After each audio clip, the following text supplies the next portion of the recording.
అన్నం తినట్లేదని ఆగకుండా ఏడుస్తున్నారని చిన్నప్పుడే ఫోన్స్ చేతికిస్తే ఇలానే ఉంటుంది. అయినా ఈ వయసులో వాళ్ళని పెంచాల్సింది మీ ఫోన్స్ కాదండి, మీరు. Okay Shannu, bye.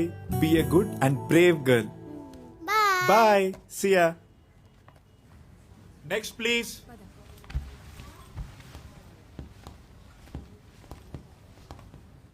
Hello doctor. చెప్పండి. He's lucky, 11 years old. 3 monthsగా స్కూల్కి వెళ్ళాలని ఒక్కటే మారం చేస్తున్నాడు. గట్టిగా మాట్లాడితే సైలెంట్ అయిపోతున్నాడు.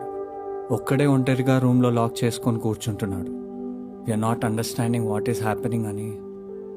We are really concerned about him అండి. సిటీలోన బెస్ట్ స్కూల్లో జాయిన్ చేశాం అండ్ బెస్ట్ ట్యూటర్స్ని పెట్టి మరీ టీచ్ చేయిస్తున్నాం. అయినా ఫెయిల్ అవుతున్నాడు. ఓకే.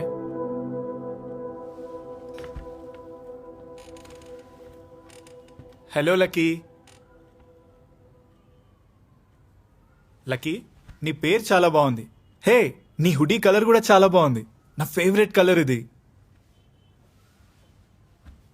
ఏంటి లక్కీ, స్కూల్కి వెళ్ళాలని లేదా? నేను కూడా చిన్నప్పుడు చదువుకునేవాడిని కాదు. స్కూల్కి అసలు వెళ్ళాలనిపించేది కాదు తెలుసా. మా డాడీ కూడా చాలా తిట్టేవాడు. అప్పుడు నేను భయంతో కింద పడిపోయా. చూడు దెబ్బలా తగిలిందో.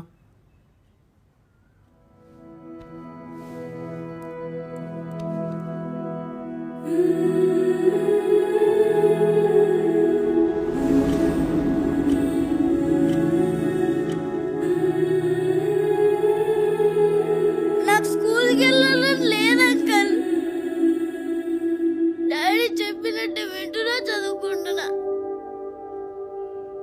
కానీ మర్చిపోతున్నా. ఎగ్జామ్ లో తక్కువ మార్క్స్ రావడం వల్ల ప్రిన్సిపల్ ఎవరిని నాతో మాట్లాడొద్దని చెప్పింది.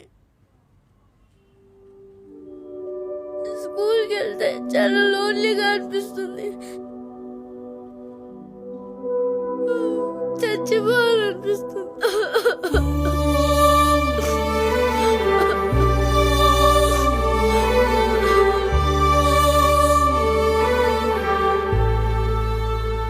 మీ అబ్బాయికి ప్రాబ్లం ఉంటే టీచర్స్ని మార్చాం, బెస్ట్ ట్యూటర్స్ని పెట్టామంటున్నారు.